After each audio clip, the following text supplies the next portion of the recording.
Welcome to the Rim Break Rodeo. We hope this video helps. In this video, I will explain how to use meringue powder to make meringue. This easy method ensures a stable and delicious meringue every time, without the fuss of separating fresh egg whites. You'll need just a few simple ingredients: meringue powder, water, and granulated sugar. We'll combine these in a clean bowl and whip them to perfection. This approach is perfect for beginners and experienced bakers alike, offering consistent results for all your baking needs.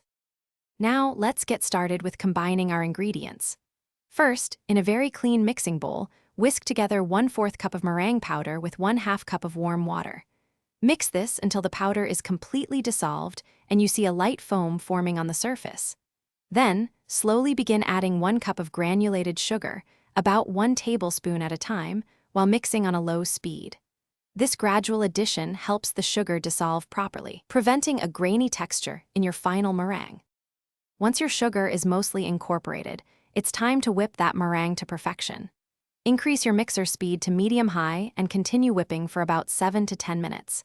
You'll notice the mixture transforming into a beautiful, glossy white meringue. It's ready when it forms stiff, upright peaks that hold their shape when you lift the whisk. Also, rub a tiny bit between your fingers. It should feel smooth, indicating the sugar has fully dissolved.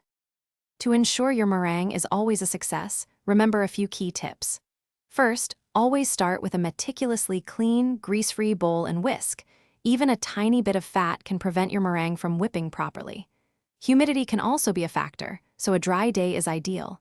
If you want to add flavor, gently fold in about 1/2 teaspoon of your favorite extract after the meringue reaches stiff peaks.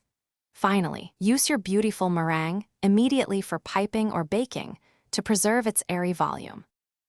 Thanks for watching. Consider subscribing if we helped you.